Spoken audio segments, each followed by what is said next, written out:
Okay, hey guys, welcome back. This is the next question. This is actually a fairly complicated question, but this is question number 2.20, and it's another weird density curve. So density curves, again, are not always like these beautiful, like normal curves. If we get a beautiful normal curve, we're very lucky because the calculations are very easy. But in 220, it says another weird density curve. A certain density curve looks like an inverted letter V. So inverted means upside down. So this is an upside down V. Okay, so we know right away that it's going to be unimodal and symmetric. Okay, but then it gives you some coordinates for the first point, the second point, and then the second point, and the last point, the third point. So first we have to draw this thing, okay? So it's an inverted V, so I'm gonna cheat a little bit.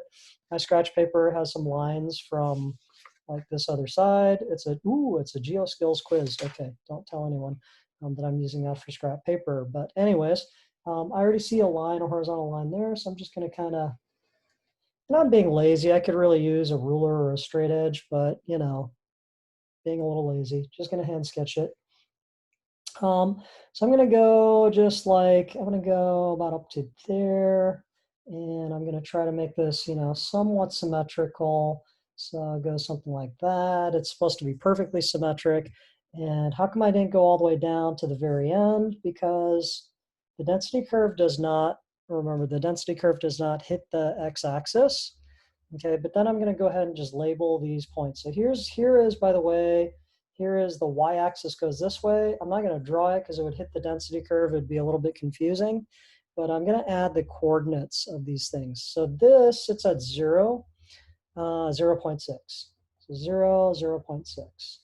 Okay, then the peak goes up to 0.5 or 0.5 and 1.4. So 0.5, comma 1.4. And then this goes back down, and this is going to have the same height as this. It goes to 0.6, and it's at 1 and 0.6. 1, 0.6. Okay. So part A says sketch it, and you have to verify. So there's two parts to this. So we sketched it. Sorry, there's the top of it. And now we have to verify that the area under the curve is equal to 1. Okay, so how do you do that? Well, geometry. It's all about geometry, right? So this is not at all to scale. And I'm now regretting that I made this come down so low, but you'll have to just excuse me and just have to understand that I wasn't quite thinking this through very well. Okay, so I'm going to draw this. There's a horizontal line there. So the entire area under this curve basically is a rectangle and an isosceles triangle, right? And we can go ahead and draw this line right down the middle, okay? But it's basically, we have the area of a rectangle, which is just length times width, and then the area of a triangle, which is just 1/2 base times height, okay? So this on the x-axis, this is at 0.5, that's 1, and that's 0. Okay, so what is the area of this rectangle, the entire rectangle, not just half, just the entire rectangle? It is 1 by what? 1 by 0.6. And I know this is wildly off scale, because if that's 0.5, obviously 0.6 would be up there, but sorry. So the area of the rectangular area, a rectangular region, is just length times width. So 1 times 0.6. The area of this entire thing is 0.6. And we know it's symmetrical, so if I just wanted to be real fancy, I could go, well, that's 0.3, that's 0.3. So the rectangular region is 0.6, right? So what's the area of this entire triangle? Not half the triangle, half of just the entire triangle. That's 1/2 base times height, right? So, well, how tall is this height right here?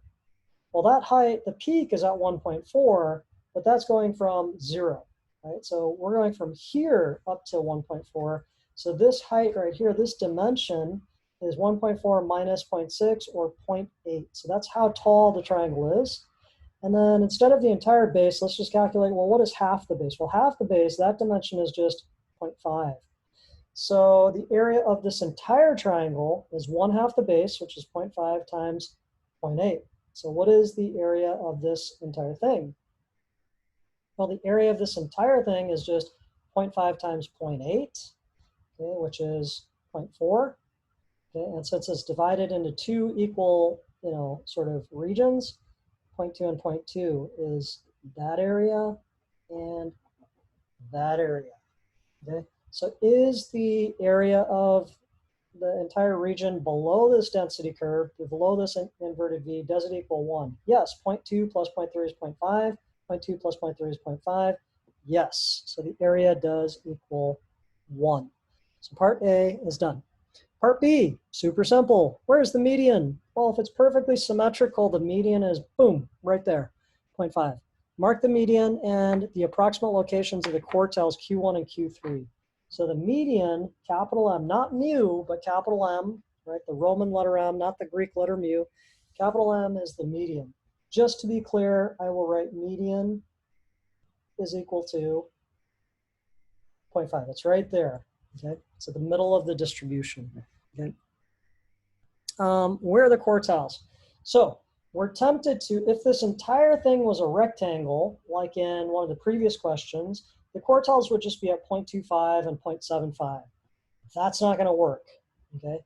How are we going to find the quartile? Why is that not going to work? Because this is not a rectangle. This is slanted, so we don't have this area right here. That's all white space, and that's white space. So where is the Q1 and the Q3 going to be? Okay, well, instead of at 0.25, can you guess? I think it's going to be a little bit closer to the median. Same thing here. It's going to be a little bit closer to the median. So it's not going to be at 0.25. It's going to be a number slightly greater than 0.25 for the Q1 and a number slightly less than 0.75 for the Q3. Well, where exactly is it? That doesn't help us too much, Mr. Lee. Well, I don't actually know where these Q1 and Q3 is going to be, but the authors give you a huge hint. They give you a huge hint in the next part. Part C says, what percent of the observations lie below 0.3? Part D says, what percent of the observations lie between 0.3 and 0.7? Voila, there's your hint. Your hint is that 0.3 is probably going to be the Q1 or very close to it. 0.7 is going to be the Q3 or very close to it. And that's kind of what we just reasoned, what I just reasoned as well. So let's actually calculate let's actually go to part C and calculate, well, what percent of the observations lie left of or below 0.3? To do this, we need some really good geometry. This is actually basic geometry. This is in chapter 4 of your geometry book. If you took geometry at Dublin High School, this is called partitioning a directed line segment, okay? Partitioning a directed line segment. So what we want to do, I'll use a different color, and I know this is getting jumbled up a little bit, but hopefully it's still somewhat clear. So if we went halfway, that would be 0.25. We're going to go a little bit further, right? So think about 60% of the way. That's, I don't know, somewhere about there. So let's go to 0.3. Okay, and likewise on this other side, symmetrically, let's go to 0.7, right? That's symmetric because this is 0.2 below the mean, this is 0.2 above the mean. Okay, so now what we want to know is, well,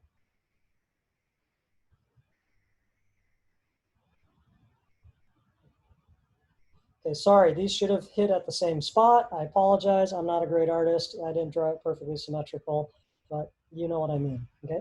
So what we want to know is, well, what is the area of this region? That's part C. That's what part C is saying. Part C is saying, what percent of the observations lie below 0.3? So that's the area of this region. Well, this region has this triangle and this rectangle. So first, let's figure out the rectangle. Super easy. The rectangle has dimensions of 0.3 and a height of 0.6. So 0.6 times 0.3 is 0.18. So that is the area of this rectangular region right here. Okay, so super easy. This is the hard part. How do we get the area of this triangle? Well, the base is easy. The base just goes from 0 to 0.3. So this base, this dimension is 0.3. That's how long that is. And we're going to take half of that base, okay, so 0.15, and then we're going to multiply it by this height. Well, that's the question. How do you get this height? Well, you have to remember all the way back to geometry chapter 4 and partitioning a directed line segment, okay? this on the x-axis, this goes from 0 to 0.5, and we're stopping at 0.3. So that is 3/5 of the way in the x direction and 3/5 of the way in the y direction. Okay, so 3/5 is really the ratio that we want to use to partition this directed line segment. Okay, so 3/5 is our magic ratio. Okay, so this point is 3/5 of the way between this point and this peak. Okay, so well, how do we use 3/5? How do we use that ratio? Well, we have to figure out what the slope is. Okay, so what is the slope of this directed line segment? The slope of whatever, if I call this A and B, the slope of AB, or I'm just going to leave it as the slope. Okay, remember that slope is rise over run, delta y over delta x. Okay, change in y over change in x, whoops. Slope is rise over run, delta y over delta x. Okay, and what does that equal? Okay, this is bothering me. It looks like it's not really focused. There we go, that's a little better. Well, what's my change in y? My change in y is I go from 1.4, I go from 0.6 to 1.4, so it's 1.4 minus 0.6. So that is a change of 0.8, right? And then what is my delta x? 0.5 to 0, so 0.5. Okay, and I know I can simplify this slope to just 8/5, but I'm just going to leave it as 0.8 over 0.5. And if you recall, Chapter 4, directed line segments of your geometry class, it says do not simplify the slope. Okay, and there's a reason for that. Okay, now our magic ratio is 3/5. Okay, and 3/5 of this in the x direction, 3/5 of the x is just going to be 0.3. Okay, but what we really want to know is what is 3/5 of the rise? Okay, what is 3/5 of the rise? So we just take the rise portion, which is, let's use a different color. It's this. That's the rise because it's rise over run. And we want to know, well, what is 3/5 of it? Okay, so what is 3/5 times 0.8? Okay, well, what is 3/5 times? Well, that is 0.24 over 5, right? And what does that yield? That yields what? 0.48. 0.48. So you're traveling from this point, you're traveling an additional 0.48 units in the rise direction, in the upward direction. So this point right here has coordinates 0.3, because that's 60%, okay, 0.3, okay, or that's 3/5, yep. And then not 0.48, that's the additional rise. So you have to add that to 0.6. So that is 1.08. So that is the coordinates of this point right here. And really what you need is this 1.08. So how tall is this triangle? Well, this starts at 0.6 and it goes up to 1. So this dimension is 0.48. Okay. So now, what is the area of this? It's just 1/2 0.3 times 0.8. So the area of this thing, area of that triangle is 1/2 times 0.3 times 0.48. Okay. So 1/2, 0.3, 0.48. And what do you get for a total area of this thing? You get 0.072. Did I do that right? Yeah, 0.072.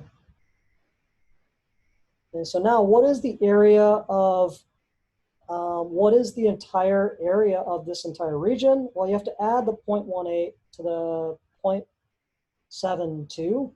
So the area of this entire region, okay, so the area of the entire region is 0.18 plus 0.072, which is 0.252. Okay, so you can see that, whoops, sorry, here's my calculation. So 25.2% of the data lies left of 0.3. That's why the authors gave you the hint of, well, what's the area, below 0.3, right? And so in the same, because this is symmetric, this is also 0.252% of the data, okay, over here. And so then what's left in the middle for part D? Well, what is the area under the curve in this interval from 0.3 to 0.7 of this upside down V-shaped density curve. Okay, well, 0.252 plus 0.252 is 0.504, so it'd be 1 minus 0.504, so 0.498, right? Something like that. All right, so that's how you find it. Hope you enjoyed that video, and I'll move on to the next question.